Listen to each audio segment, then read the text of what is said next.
नमस्कार दोस्तों, मैं अनामिका आप सबका अपने चैनल अनामिका एस्ट्रोलॉजी में हार्दिक स्वागत करती हूँ।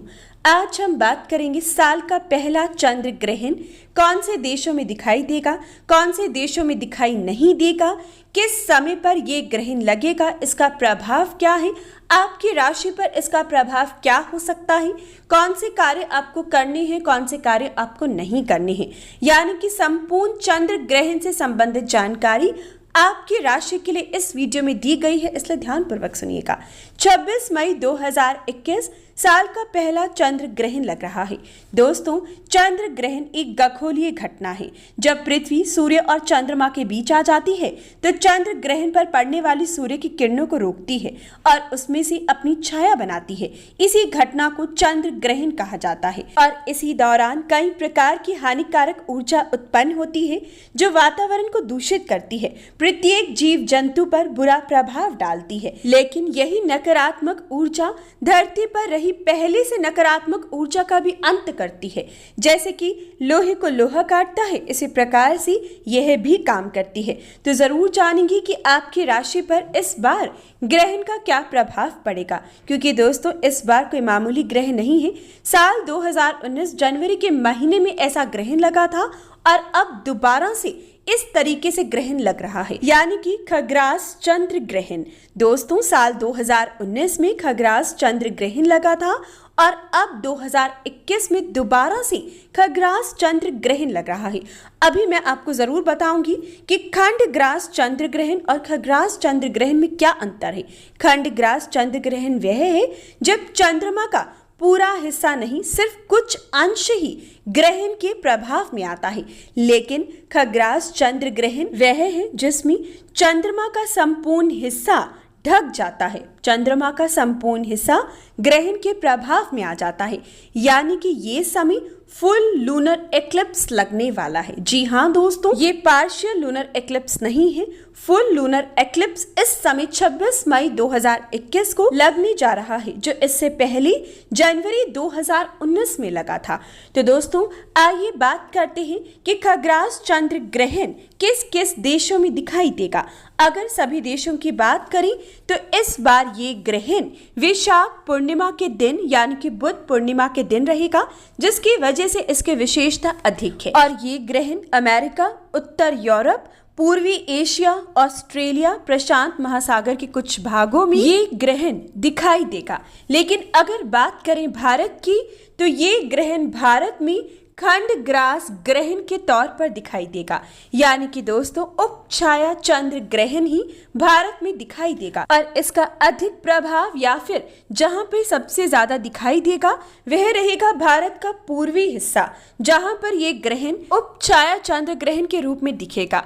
लेकिन दोस्तों, इसके बावजूद भी जब चंद्रमा पूरी तरीके से ग्रहण के प्रभाव में है तो अगर दिखाई दे चाहे ना दिखाई दे, लेकिन इसका प्रभाव प्रत्येक राशि पर जरूर रहेगा। और ग्रहण के दौरान भारत में रह रहे लोग भी ग्रहण के नियमों का पूरा पालन करें, लेकिन सूतक काल भारत में मान्य नहीं रहेगा। दोस्तों, बात करते हैं कि किस प्रकार से इस समय में आपको सावधानी बरतनी है। तो ग्रहण के दौरान आपको सोना नहीं चाहिए, ग्रहण के दौरान कुछ भी खाना या पीना नहीं है, ग्रहण के दौरान मंदिर के कपाट बंद रखिएगा, ग्रहण के समय आपको स्वच्छता का पालन करना है, ग्रहण के समय आपको घर से बाहर नहीं निकलना है, ग्रहण के दौरान विशेषकर गर्भवती महिला को, बुजुर्गों को और बच्चों को विशेष सावधानी बरतनी चाहिए। ग्रहण के दौरान बाल काटना, नाखून काटना पूरी तरीके से वंचित रहता है। इस समय में आपको किसी भी कीड़े मकोड़े को नहीं मारना चाहिए, मिट्टी में हाथ देने से बचना चाहिए। सब्जी काटना भी इस समय में आपके लिए अशुभता का प्रतीक बनता है। साथ ही साथ दोस्तों, ग्रहण के समय आपको भगवान की भक्ति में लीन रहना चाहिए। इस समय रामायण का पाठ करना, महामृत्युंजय मंत्र का जाप करना आपके लिए फलदायी साबित होता है। ग्रहण समाप्त होने के बाद दोबारा से स्नान जरूर करें। ग्रहण समाप्त होने के बाद सबसे पहले मंदिर के कपाट खोलें और पूजा आराधना करें उससे पहले अपनी सभी मूर्तियों को गंगा जल से स्वच्छ कराएं। साथ ही साथ आपको अपने पूरे घर में भी गंगा जल का छिड़काव जरूर करना चाहिए। ग्रहण शुरू होने से पहले बने हुए पदार्थों में तुलसी जी के पत्ते अवश्य ही रखिएगा।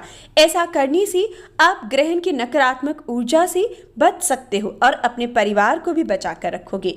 तो दोस्तों, इन विशेष चीजों का ध्यान ग्रहण के समय जरूर करें। साथ ही साथ ग्रहण के दौरान किसी भी नई वस्तु का घर में आना अशुभ माना जाता है। ग्रहण के दौरान कोई भी शुभ कार्य नहीं करना है। पैसे के लेन देन से बचिएगा। किसी भी नए कार्य की शुरुआत ग्रहण के समय करना पूरी तरीके से नकारात्मक माना जाता है। तो दोस्तों, इस विशेष बात का ध्यान जरूर रखिएगा। बात करें अब आपकी राशि पर इसका क्या प्रभाव पड़ेगा। तो दोस्तों, वृश्चिक राशि में ये ग्रहण लगेगा, यानी कि मिथुन राशि आपका छठा भाव पूरी तरीके से इस ग्रहण की वजह से पीड़ित रहेगा। आपके लिए इस समय में कई प्रकार की गंभीर स्थितियां ये ग्रहण लेकर आएगा। सबसे पहले नौकरी पर आपके प्रभाव डलेगा, नकारात्मक प्रभाव। लेकिन हम व्यापार की बात नहीं कर रही। नौकरी पेशा लोगों को इस ग्रहण का अशुभ परिणाम अगले 3 महीने तक झेलना पड़ सकता है।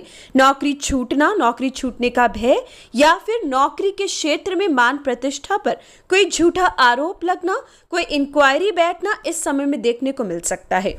साथ ही साथ छठे भाव को पीड़ित होने की वजह से कीमती सामान का खराब होना या फिर घर में चोरी होना, कर्म क्षेत्र में चोरी होना इस दौरान संभव है। ये समय विशेषकर अपनी सेहत का भी ख्याल रखिएगा। ये ग्रहण आपके लिए भी नकारात्मक है, शारीरिक ऊर्जा में कमी लेकर आएगा। लेकिन एक शुभ अवसर मिथुन राशि के लिए ये ग्रहण जरूर लाएगा कि विदेशी काम आपके बनेंगे, या जो लंबे समय से विदेश जाना चाहते थे, पीआर के लिए अप्लाई कर रही थी या फिर विदेश संबंधित कागजी कार्रवाई कर रही थी, तो ये अधूरी मनोकामना ये ग्रहण आपकी पूरी कर सकता है। लेकिन बाकी मामलों में सावधानी बरतनी है ताकि ये समय आपके लिए ठीक ठाक निकल सके। उपाय के साथ साथ वीडियो के अंत में ग्रहण का समय जरूर देख लीजिएगा ताकि सभी नियमों का समय पर पालन कर सको। अब बात करते हैं उपाय की। 1 मुट्ठी राई, सिंधा नमक मिलाकर एक पानी के लोटे में डाल दीजिएगा ग्रहण से पहले, और ग्रहण के दौरान अपने घर के नॉर्थ ईस्ट कॉर्नर में उसे रख दीजिएगा। ग्रहण समाप्त होने के बाद आपको इस जल को राई के समेत घर के बाहर डाल देना है। ऐसा करने से आप नकारात्मक ऊर्जा से स्वयं को और अपने परिवार को पूरी तरीके से सुरक्षित रखोगे। साथ ही साथ ग्रहण के समय छत पर चावल बिखेरना भी आपके लिए शुभ समाचार लेकर आएगा। और अगर छत ना हो तो अपनी बालकनी में जहां पर चंद्रमा की रोशनी पड़ती हो आप वहां पर भी डाल सकते हो। साथ ही साथ इस दिन पर चंद्र बीज मंत्र का जाप जरूर कीजिए। जितना ज्यादा अधिक करोगे उतना ज्यादा भगवान की कृपा आप पर बरसेगी। ओम श्राम श्रीम श्रोम सह चंद्रमसई नमः का जाप जरूर करिएगा।